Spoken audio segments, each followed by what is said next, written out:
Hello and welcome back to Vietnam vlog വീണ്ടും. കഴിഞ്ഞ vlog നമ്മൾ നിർത്തിയത് ഫ്രഞ്ച് കോളനി കാണാം എന്ന് പറഞ്ഞിട്ടായിരുന്നു. So this is the entrance of ആ French colony in Vietnam, Ba Na hills.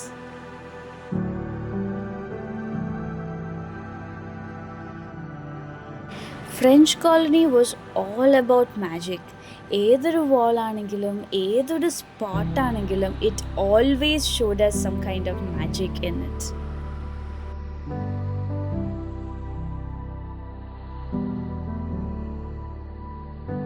ഭയങ്കര ഡ്രീമി ആയിട്ടുള്ള ഓരോ areas you can see it from the video. വളരെയധികം ഫോഗി ആയിട്ടുള്ള നമ്മൾ ടി വിയിലെല്ലാം കാണുന്നൊരു സ്ഥലം പോലെ നമുക്ക് ഒട്ടും ഇത് റിയൽ തന്നെയാണോ അങ്ങനെ ഒരു ഫീലായിരുന്നു നമുക്ക് വന്നുകൊണ്ടിരുന്നത്. It was something really special.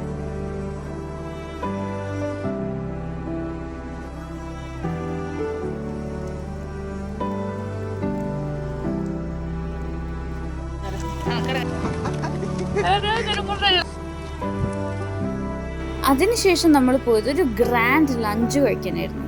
നല്ല ഭംഗിയുള്ള സ്ഥലമാണ്. നിങ്ങൾ എന്തായാലും ഇവിടെ വരണം. എൻ്റെ വ്ളോഗ് കണ്ടിട്ട് തന്നെ വരണം.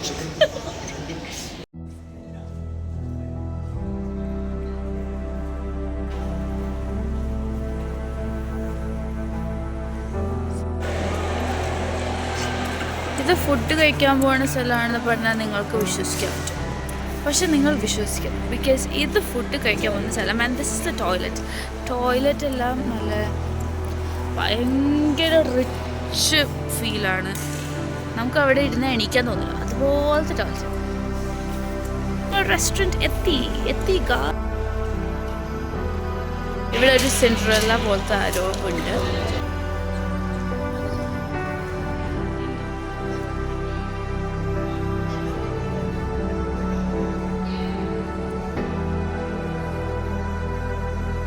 നമുക്ക് 1 മണിക്കൂറാണ് ഫുഡ് കഴിക്കാൻ തന്നിട്ടുള്ളത്. ആ ചേട്ടൻ അപ്പുറത്ത് വെയിറ്റ് ചെയ്യാന്നാണ് പറഞ്ഞിരിക്കുന്നത്. അപ്പോൾ എന്തായിരിക്കും എന്നാണ് നിങ്ങളുടെ ഒരു നിഗമനം? ഫുഡ് ഇന്ത്യൻ ഫുഡാ? ഇന്ത്യയിൽ നിന്ന് പോന്നിട്ട് ഇന്ത്യൻ ഫുഡ്.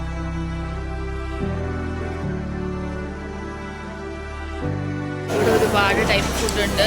ഞാനെന്നാ എല്ലാം അടിയിലായിരുന്നു പ്ലേറ്റ്. നമ്മൾ പ്ലേറ്റ് തപ്പി ഒരുപാട് ഫുഡ് ഐറ്റംസ് ഉണ്ടായിരുന്നു. നമുക്ക് പേര് പോലും അറിയില്ലാത്ത, കണ്ടാൽ പോലും മനസ്സിലാവാത്ത ഒരുപാട് ഫുഡ് ഐറ്റംസ് ഉണ്ടായിരുന്നു. ഞങ്ങൾ മാക്സിമം ട്രൈ ചെയ്യാൻ നോക്കി ഓരോന്നെല്ലാം, ബട്ട് എല്ലാം അപ്പോഴും കംപ്ലീറ്റ് ആക്കാൻ പറ്റിയിട്ടുണ്ടായില്ല. Side course, main course, desserts, അങ്ങനെ ഒരുപാട് ഐറ്റംസ് ഉണ്ടായിരുന്നു. അവിടെ നിന്ന് ഇറങ്ങിയതിന് ശേഷമാണ് അറിയുന്നത് ഫ്രഞ്ച് കോളനി എന്ന് പറയുന്ന സ്ഥലം ഇനി കാണുന്നതാണ് ഒറിജിനൽ ആയിട്ടുള്ള ഫ്രഞ്ച് കോളനി എന്ന്. സോ ഈ കാണുന്നതൊക്കെ ഫ്രഞ്ച് കോളനിയിലേക്ക് പോകുന്ന വഴിയിലുള്ള കാഴ്ചകളാണ്. ബനാ ഹിൽസിൽ എവിടെ തിരിഞ്ഞാലും ബ്യൂട്ടിഫുൾ ആയിട്ടുള്ള സ്പോട്ട്സ് ആണ് ഉള്ളത്. ഞാൻ എത്ര തവണ ഈ ഒരു വാക്ക്, ബ്യൂട്ടിഫുൾ എന്നുള്ള വാക്ക് എത്ര തവണ യൂസ് ചെയ്തിട്ടുണ്ടെന്ന് എനിക്കറിയില്ല. അത്രയും മനോഹരമായിട്ടുള്ള സ്ഥലങ്ങളാണ് നമുക്ക് ഇവിടെ ബനാ ഹിൽസിൽ കാണാൻ പറ്റുന്നത്. ഞങ്ങൾ വിയറ്റ്നാമിലേക്ക് പോകുന്നത് ഡിസംബർ 1st വീക്കിലാണ്. സോ ക്രിസ്മസിൻ്റെ എല്ലാ ഒരു സന്തോഷവും ഡെക്കറേഷൻസും വൈബും കാര്യങ്ങളും നിറഞ്ഞിരിക്കുന്ന സമയത്ത് തന്നെയാണ് നമ്മളവിടെ ചെല്ലുന്നത്. And this climate was actually apt for it.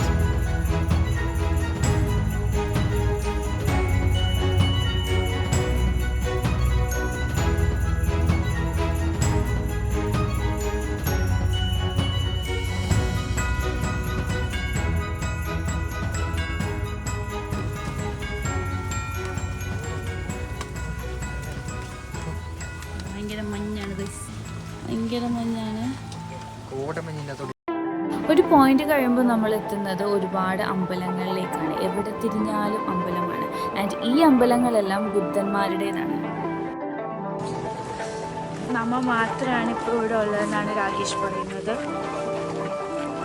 പക്ഷെ ഇറ്റ്സ് ഓക്കെ, നമുക്ക് മാത്രമായിട്ടൊരു അമ്പലം കിട്ടിയത്.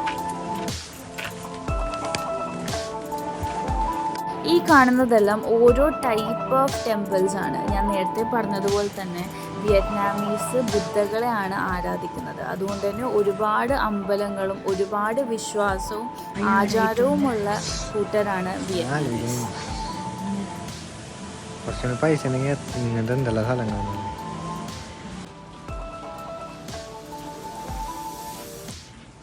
നമ്മൾ അമ്പലം വിസിറ്റെല്ലാം കഴിഞ്ഞു പോയത് അവിടുത്തെ അമ്യൂസ്മെൻറ്റ് പാർക്കിലാണ്. ഇതാണ് അവിടുത്തെ അമ്യൂസ്മെൻറ്റ് പാർക്ക്. ഇവിടെ ഒരുപാട് ഗെയിംസും ആക്ടിവിറ്റീസും ഡാൻസും പാട്ടും ഫുള്ളൊരു വൈബ്രൻ്റ് ആയിട്ടുള്ളൊരു ഏരിയ തന്നെയാണ്. ഈ ഡിസ്നി പോലത്തെ ഒരു ലാൻഡിൽ ഇങ്ങനെ ഒരു സ്ഥലം ഉണ്ടെന്ന് നമുക്ക് ഇമാജിൻ ചെയ്യാൻ പറ്റാത്ത ഒരു പ്ലേസ് ആയിരുന്നു.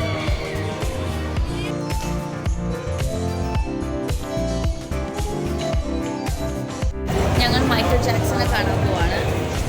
നമ്മൾ കൂടെ നിന്നൊരു ഫോട്ടോ എടുക്കും. സോറി ഗൈസ്, മൈക്കിൾ ജാക്സന്റെ ഒപ്പം എടുക്കാൻ പറ്റില്ല, പൈസ കൊടുക്കണം. അതൊരു സ്കാം ആയിരുന്നു. സ്കാം ഇന്ന് സ്കാം കിട്ടിയില്ലല്ലോ എന്ന് വിചാരിച്ചിരിക്കും. ഇന്നും സ്കാം കിട്ടി. ഇതാണ് ശരിക്കും ദ ലാൻഡ്. ഇവിടെ എന്തൊക്കെയുണ്ട് അതാണ് ഈ കൊടുത്തിട്ടുള്ളത്. We are actually over here right now. ഇവിടെയും ഇതും കണ്ടു, ഇത് കണ്ടിട്ടില്ല. വിയറ്റ്നാമിൽ ഏറ്റവും കൂടുതൽ കണ്ടുവന്ന വേറൊരു കാഴ്ചയും കൂടിയായിരുന്നു ഇത്. വിത്തിൻ 20 minutes നമ്മുടെ ഡ്രോയിങ്സ് നമുക്ക് കിട്ടും. അമ്യൂസ്മെൻറ്റ് പാർക്കിൻ്റെ ഒരു ചെറിയ പോർഷനിലായിരുന്നു ഈ ജുറാസിക് വേൾഡ് ഉണ്ടായിരുന്നത്. ആൻഡ് ഇവിടെയുള്ള ഡൈനോസോർസ് എല്ലാം സെൻസേഴ്സ് ഉപയോഗിച്ചിട്ടായിരുന്നു. ലൈക്ക് നമ്മൾ അടുത്തെത്തുമ്പോഴത്തേക്കും they'll just move. നമുക്ക് ശരിക്കും അത് കാണുമ്പോഴത്തേക്കും പേടിയാവും. അത്രയും ഒറിജിനാലിറ്റി തോന്നിക്കുന്ന ഡൈനോസോർസ് ആയിരുന്നു അവിടെ.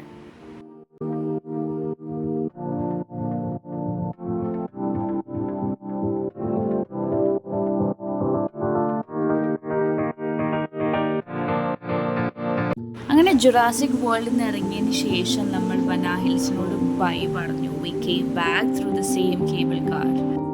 വനാ ഹിൽ ട്രിപ്പിന് ശേഷം നമ്മൾ വൈകിട്ട് ഞാൻ ആദ്യം പറഞ്ഞ പോലെ ആ ഒരു ഡ്രാഗൺ ബ്രിഡ്ജിൻ്റെ കാര്യം അങ്ങടാണ് നമ്മൾ വൈകിട്ട് പോയത്. ദിസ് വാസ് ആ ഫൺ ലിറ്റിൽ ടൈം. ഇപ്പം നമ്മൾ തുപ്പുന്ന ബ്രിഡ്ജിലേക്കാണ് പോകുന്നത്. ഓക്കെ, ഇപ്പം നമ്മൾ പോകുന്നത് ഡ്രാഗൺ ബ്രിഡ്ജിലാണ് പോകുന്നത്. ഇതിനകത്ത് തീ ഇങ്ങനെ ഡ്രാഗൻ്റെ വായിൽ നിന്ന് വരും.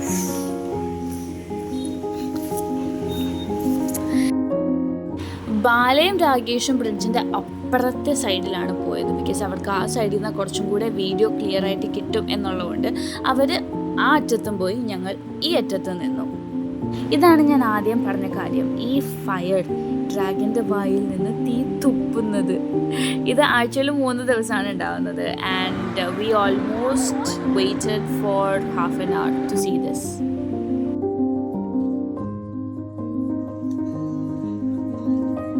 ഡ്രാഗൺ ബ്രിഡ്ജിലെ കലാപരിപാടികൾക്ക് ശേഷം നമ്മൾ പോയത് നൈറ്റ് മാർക്കറ്റിലാണ്. തൊട്ടടുത്ത് തന്നെയാണ് ഇത്. വളരെ ആക്റ്റീവായിട്ടുള്ളൊരു മാർക്കറ്റാണ്. ഇവിടെ എല്ലാം യു ഗെറ്റ് എവ്രിതിങ്. ഡ്രസ്സ് ആയിക്കോട്ടെ, ഫുഡ് ആയിക്കോട്ടെ, ടോയ്സ് ആയിക്കോട്ടെ, എന്ത് തന്നെയാണെങ്കിലും വളരെ ചീപ്പ് റേറ്റിൽ കിട്ടുന്ന ഒരു ഏരിയയും കൂടിയിട്ടാണിത്. And it is very active. ഒരുപാട് ആൾക്കാരാണ്. അത് എത്ര ലേറ്റ് ആയാലും ഈ ഒരു സ്ഥലത്ത് ഒരുപാട് ആൾക്കാരുണ്ടാവും. ആൻഡ് നമുക്ക് കണ്ണിൽ വിശ്വസിക്കാൻ പറ്റാത്ത പോലത്തെ കുറേ ഫുഡ് ഐറ്റം ഞങ്ങൾ വനാ ഹിൽസിൽ കണ്ടതിനേക്കാട്ടും ഡിഫറെൻ്റ് ആയിട്ട് എന്തൊക്കെയോ സാധനങ്ങൾ അവിടെ ഉണ്ടായിരുന്നു, കാണാനും കഴിക്കാനും ഒക്കെ ആയിട്ട്.